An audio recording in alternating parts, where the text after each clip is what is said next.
Hello and welcome back to another episode of Space This Week. And guys, we are now tantalizingly close to the third Starship orbital flight test. Literally just days away now. We also saw an incredible triple whammy set of Falcon 9 launches, and then another back-to-back double launch at the end of the week, as well as the first flight test of Stratolaunch's hypersonic Taron spaceplane, the 9th of 12 final verification tests for SLS's new, more powerful engines, the arrival of Crew 8 to the ISS, the near completion of the Europa clipper, and much, much more. Let's go. This is Starship 28. It's the upper stage of SpaceX's gigantic prototype rocket. It'll fly to orbit on top of this Booster 10, the rocket's first stage powered by 33 Raptor engines. When? Well, until last week we knew that the date was close, but we weren't sure how close. But now we have a date. SpaceX released the launch livestream link with a start time of 11:30 a.m. on the 14th of March, UTC. So there you go, mark those diaries. There's not been any official announcements from the FAA regarding the official issuance of a launch license, but for SpaceX to be so confident as to assign a date and time for the livestream, there's almost certainly internal confirmation that the license will be delivered on time. A Twitter livestream isn't the only evidence we have to support the launch being very soon, though. There are some key things that SpaceX will need to do before the launch, and they've done all of those now, as of this morning. For starters, wet dress rehearsal, which, as I already covered in last Monday's video, is all wrapped up successfully. We also saw some grid fin testing with Booster 10 as well. Anyway, after wet dress rehearsal, the vehicles will need to be destacked for one last time. This would be to facilitate the installation of the flight termination systems for Ship 28 and Booster 10, or in other words, the explosives that will blast the vehicles apart if a self-destruct instruction is triggered.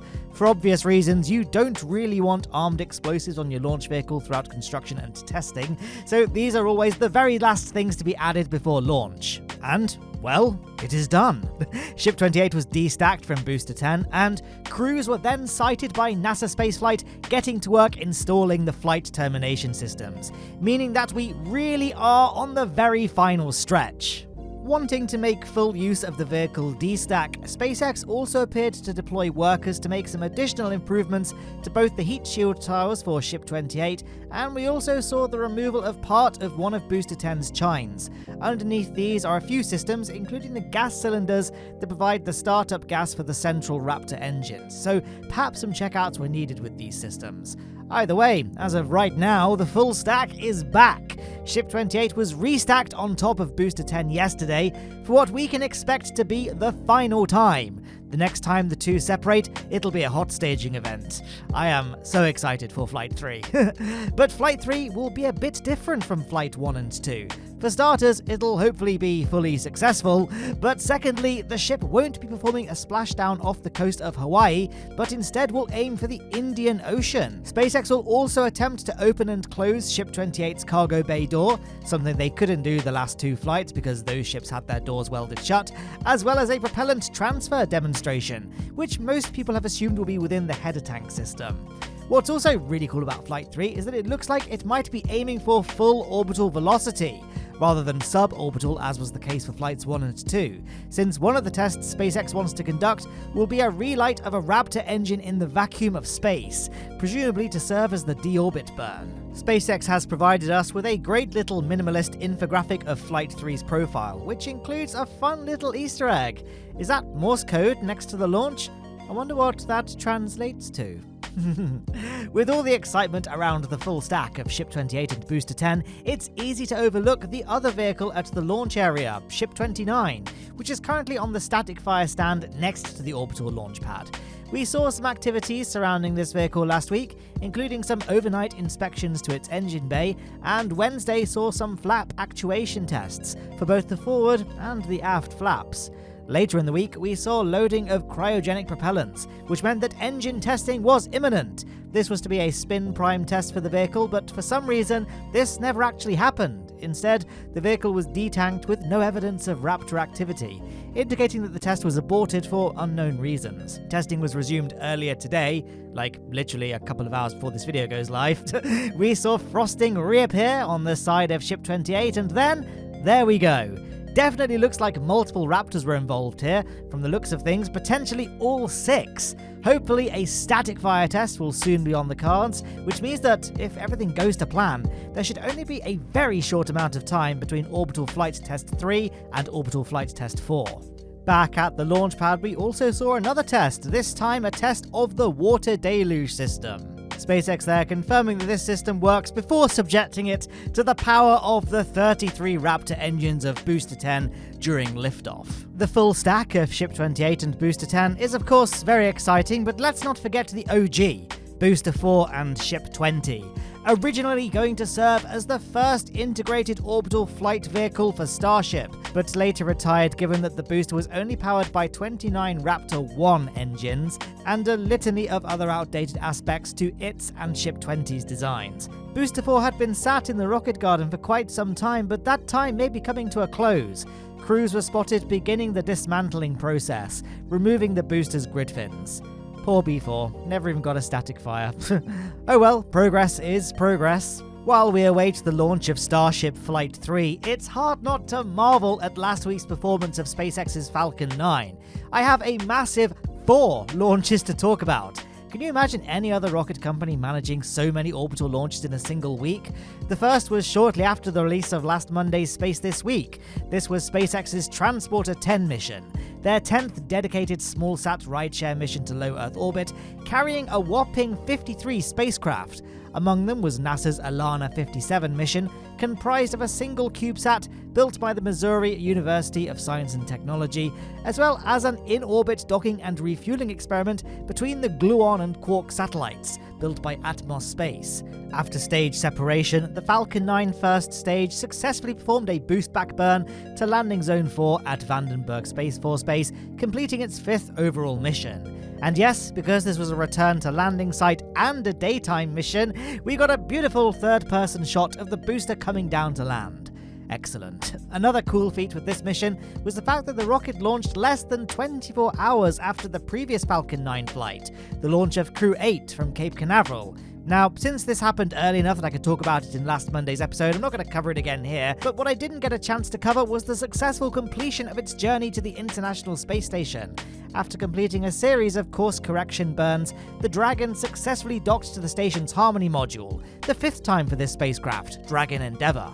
Right now, at least at the time of me writing the script for this video, there are 2 Dragons docked to the ISS, Crew 8s and Crew 7s, but the latter is soon to depart, scheduled for later today, so too close to this video's publication for me to discuss, but hey, hit that subscribe button down below and you can hear me talk about it in next Monday's episode. It's kind of funny that I mentioned the short amount of time between the Crew 8 and Transporter 10 launches because the next Falcon 9 launched with even less time between it and the previous, launching less than 2 hours after Transporter 10. This was Starlink Group 6-41, launching from Cape Canaveral. The first stage survived its lucky 13th landing following stage separation, successfully touching down on the A Shortfall of Gravitas drone ship in the Atlantic. The second stage continued on and deployed the 23 Starlink payloads, marking a big moment for SpaceX. This brought the total number of operational space lasers for the Starlink constellation to over 10,000, enabling the satellites to provide truly global coverage. After the 3 essentially back-to-back-to-back Falcon 9 launches, SpaceX took a short breather before resuming the insanity on Sunday. We had another double Falcon 9 special, with the 2 rockets launching within roughly 5 hours of each other. They were both Starlink missions. The first was Mission 6-43, which carried 23 satellites to Shell 6 from Cape Canaveral, and the second was Mission 7-17, carrying 23 Starlinks to Shell 7 from Vandenberg. Both first stage boosters made successful landings on their drone ships shortly after stage separation, wrapping up their 11th and 17th overall missions respectively. One of the most exciting future missions humankind has to look forward to is the Europa Clipper mission. Europa is the smallest of Jupiter's 4 Galilean moons and the 6th largest in the solar system. It's an incredibly interesting place because it has a water ocean beneath its icy surface, which could conceivably harbour extraterrestrial life. NASA is preparing a dedicated mission to Europa to investigate, called Europa Clipper, named so because it'll study Europa intensively, but not from Europa orbit. You see, Jupiter's magnetosphere means that Europa orbit has very, very high radiation levels, which would adversely affect an orbiting spacecraft. So, instead, the satellite will clip past Europa on 44 close flybys from a highly elliptical orbit around Jupiter. It's scheduled to launch this October aboard a Falcon Heavy, and last week NASA shared new footage of the spacecraft in the High Bay 1 clean room at NASA's Jet Propulsion Laboratory. And look at that, it's nearly complete! Europa Clipper is my most anticipated mission of the decade. I really hope it's a success, and that we might finally be able to answer if Europa's oceans harbour life. NASA conducted another full-duration hot fire of its newly upgraded RS-25 engine at the Stennis Space Center on Wednesday last week. This was the 9th in a series of 12 tests to certify the new engines for production, and in this test, the engine ran at up to 113% power, firing for a total of 600 seconds, well, 10 minutes, slightly longer than it'll need to fire during an actual SLS launch. Stratolaunch celebrated its first ever powered flight of the Taron A1 test vehicle last Saturday, making a big leap forward in the development of America's first privately funded reusable hypersonic aircraft. The test flight included a safe air launch release of the aircraft from the massive Stratolaunch platform, engine ignition, sustained climb, and controlled water landing, with the aircraft topping out at Mach 5, gathering valuable performance data. The Talon A2 is under development and slated to launch later this year. When development is completed, the Talon will serve as an autonomous, reusable testbed for commercial and public customers, providing frequent flights at high Mach speeds across a range of altitudes and flight profiles in the hypersonic environment. Lowne Aerospace was back at work once again last week. I resumed my exploration mode playthrough for beginners series, building and flying a rocket to take a Kerbal all the way to the minty lands of Minmus, and in the process, discovering a mysterious ancient alien statue ground. If you think that sounds entertaining, then it should now be one of the clickable links on screen. Also on screen, of course, are all my Patreon and YouTube supporters, without whom none of this content would be possible. If you want to help support this channel, then do check out my Patreon, but otherwise, thank you so much for watching, and I'll see you in the next episode where hopefully we can discuss the success of Starship Flight Test 3.